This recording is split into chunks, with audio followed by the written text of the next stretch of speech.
And she did that earlier this week at home too. She never does that. Yeah. I mean, that's one that she's got down really, really well. Remember arousal. Mhm. Arousal can throw it all off. When you were doing something over there, when you guys come in and she comes in, I never leave and come back in again. I went through something in the trash and then Oh, that's I came right. in. I heard noises. I didn't know. Yep, what was going and on. that made her break whatever it was you were doing. She just was like, boom. I can't remember that we're working. Whereas, you know, I was out on campuses with her a couple of times this week, and it was the point where I was noticing sloppy compliance as opposed to non-compliance with kids. That it was like, oh yeah, she's doing really well. She's answering every cue, so let's see if I can clean that up a little bit. Right. Like when I have her doing a spin while I'm healing her to try and make sure, I've been working on getting that spin to be a full 360 now, so she gets right back to where she was, which when we're walking she'll do because Yeah. she has to. Right. But when she's standing next to me, Mm. I realize that she'll sort of do it halfway, and I just have to mark her out front. I have to mark her. And with a touch. Give her a Oh. goal, Okay.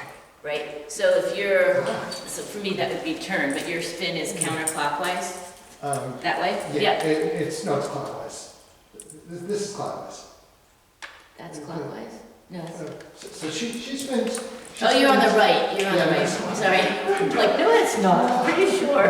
Okay, you're on the right, so Yeah, that she is doesn't clockwise. standing on her head with her left leg. Okay, so she's going like that, you get her to spin, when she's here, touch. Help, give her, so when she's like, well, I don't really know what to do, maybe I'm gonna go back. So she's right here, cue it verbally, and put your hand down, so you will actually get a really quick, nice little And spin return right back to to where come I back into wanted. touch, right, exactly, yeah. Sorry. Counterclockwise. So it's been that kind of a week.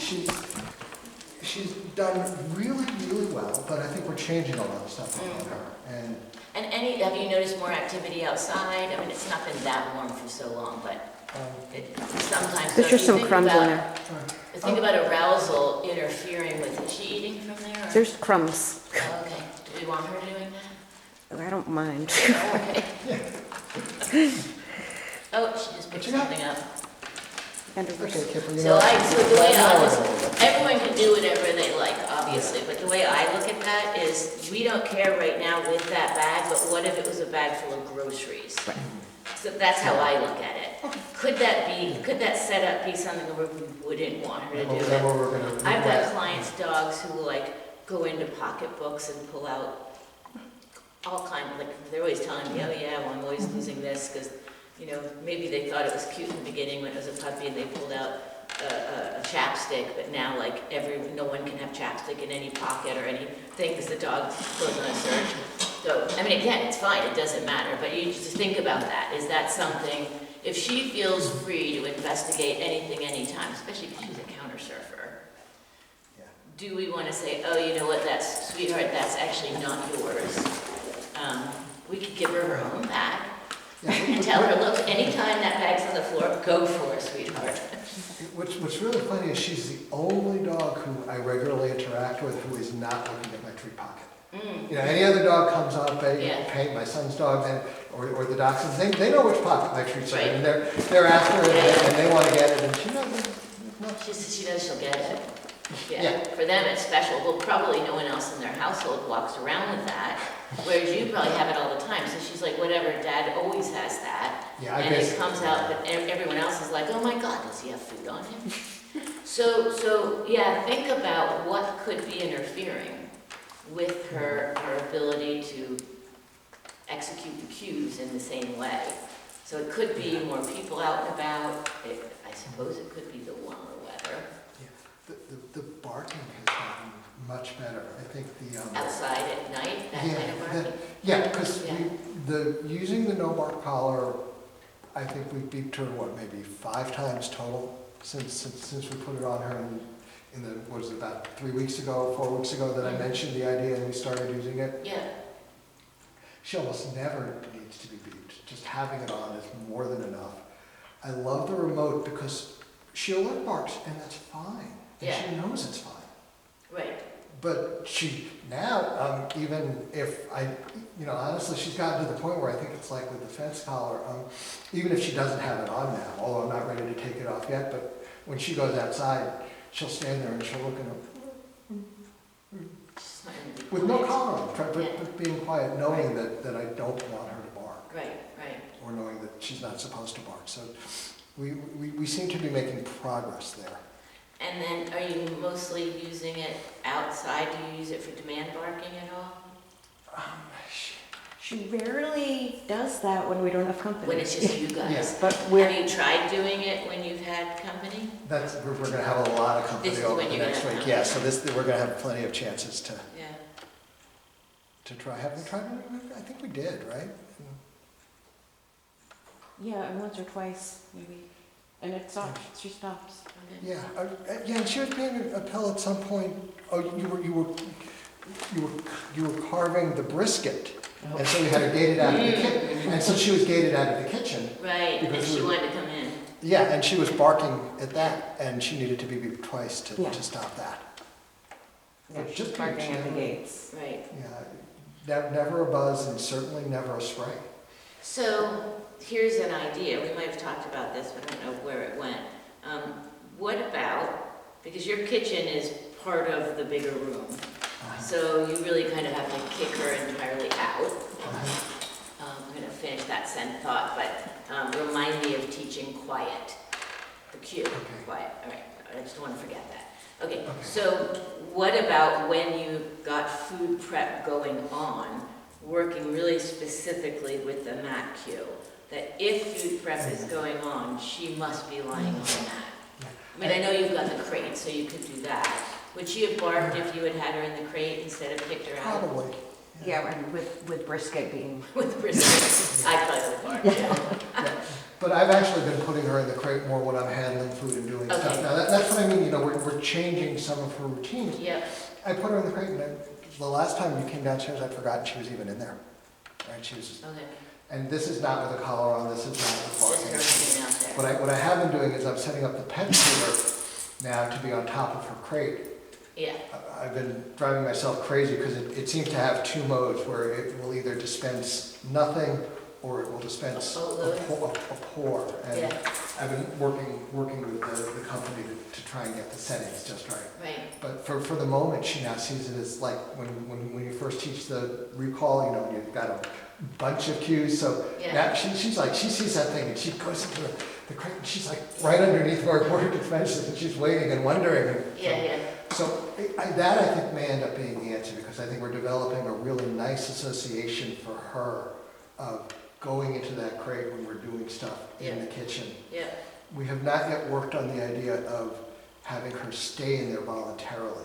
She won't open a door, so if you close the door, Yeah, you don't have to lock it. She Right. does not know that she can push a door open. Right. She never figured that out. yeah, So you can just close the door, but we haven't taught her, and she self-releases from all sorts of stuff. And Right. we haven't taught her to stay in Yeah. the crate when Doors with the open. door open. When nobody is using it, i.e. she's Mhm. not in there, is the door open or closed? You want tissue? Usually, actually, I've got some. Usually open. Yes. It's open. So that might be a nice place to go with that, so that you can send her to it. So a goal for that could be getting her to take herself there from a distance. You're at the counter, the crate's there, she's here, whatever you're gonna call it, crate up, settle. Yeah. And then teaching her not to come up, basically using it like mat. But the door's open, so she knows, go in, okay, I'm gonna go in there, I'm gonna lie down until I'm released. So that might be a fun game to play. Right, and so to start with that, because what it is, to basically send her in and release her fairly quickly, right?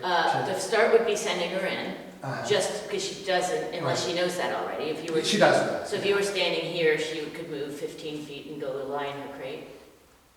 If I waited her out, yes. That's one of Okay, those. so then she's like asking, are you super serious? Do I have to? Yeah. Okay, So first get her in there Yeah. easily, yeah. and from a distance. Yeah, and then once she knows that bit about go to your crate, super fun, lovely game, fabulous, and it's great you've got the pet tutor, because you can be here and reinforce her for getting there.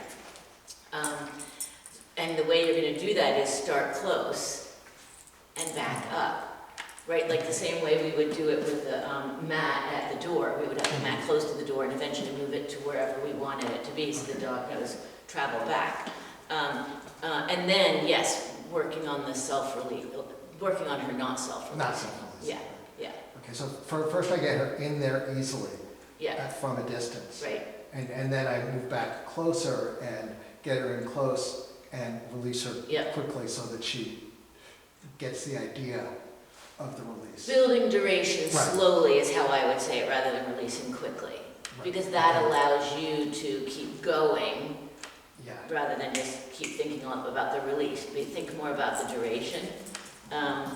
And because you got the pet tutor, you can be reinforcing while you're walking around the kitchen, or you're sitting, the crate's pretty close to the table, so you could, play a little training game while you're having your coffee, and she's gonna have some of her breakfast being dropped down there, right? And you gotta keep peripheral vision on her, because you gotta see her, and if she starts to get up and do this, you can re-cue it. Let's just say it's called crate, right? You can re-cue it. You see her standing up, crate, good, right? You gotta be able to catch her when she's like, I think I'm done, I'm getting out, and then you'd say, no, actually, you're supposed to still be there. Yeah. But I would, in the training, build in all the things you might be doing, right? Rather than just standing there, because the alternative would be, I'm standing here staring at you, and you might as well just build it in. I'm sitting having coffee, I'm at the kitchen, I'm taking something out of the oven. As long as you can have your peripheral vision on her at the same time. How do we avoid training her to keep getting up and lying back down? If we're, Re-cueing her, yeah. as long as she doesn't get out of the crate, we don't really care what she does in there. That's what I would say. If she got out of the crate and you send her back in, and she got out of the crate and you send her back in, that tells us, one, either we're not catching it fast enough, or we're trying to get more duration than she's ready to have. Think of the difference between she's here at the counter, sniff, sniff, whoops, none of your business, versus sniff, sniff, front feet, whoops, none of your business. Like, that's too late, whereas that is, yeah, it's not yours. Yeah, so it's just a timing thing. But do we care if she stands up, turns around, lies the other way, stands up, sits? We don't really, I wouldn't care as long as she doesn't leave the crate. Right, as long as she's not barking, Different- whining, or leaving. Yeah, different than mat, because mat, it's not a confined thing, and that we train to stay in a down position. Although honestly, if a dog was on a mat and was gonna be there for like 15, 20 minutes, and they got up, rolled, changed position and lay down again, I would not ding them for that. Yeah. So talking about self-releases, Yeah. that's another area where we are typically not super clear. That's been, I think that's one of her biggest. Yeah, every dog. They'll interpret good as a release. So you might want to think about whether you want to put a different release cue on the crate specifically, because then you'll think about it a little differently. You might not fall into old habits, right? So you could call, I don't know if you ever use free for anything, but that could be very specifically for the crate. Yeah, Yeah, that yeah. soaks up. It's always us. It's always, I was talking to a friend about dumbbell, picking dumbbell retrieve, and she's been working with this one dog for years. And I've been working with this client, and we are getting to the point where we bag the dumbbell, she's able to pick a stick up, and yesterday we were shaping her to pick it up and start moving towards us. But we are going so slow. And the person I was talking to was saying, I go slow, I do it slow. And I was like, no, if it doesn't work, it's us. And so you think you're going slow, but you're not going slow enough for that dog, right? So it's always anything that's going wrong, there's something we're not doing right. And we have to figure out what it is. Yeah. That is beginning to get bigger. Oh, shaping, just to go back to something basic, I'm trying to teach her something, I've forgotten what. Oh, to spit out. Drop. Well, but actually a toy.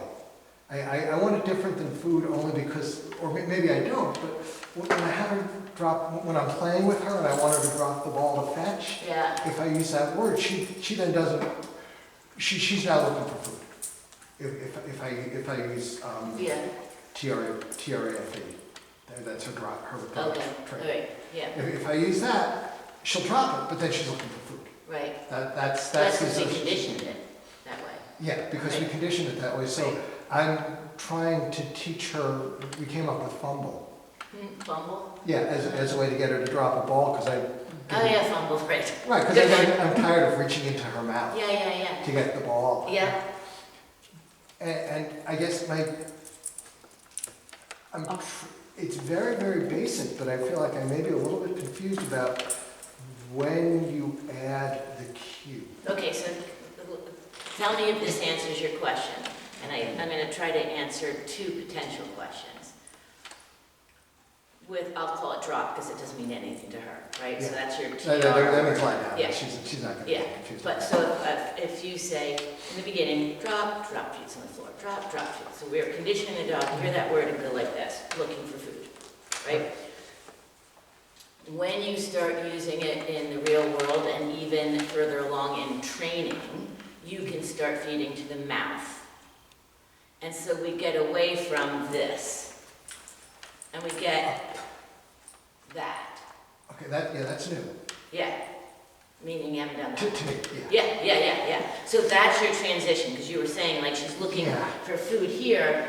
Great, because we wanted her to, we taught her that. But now we can transition, so, and I do that particularly when I use out for an object. Like if I'm playing tug or something, it's out, not up. Okay. Okay. So when I do, out, I want her letting go and looking at me, I'm feeding her to the mouth.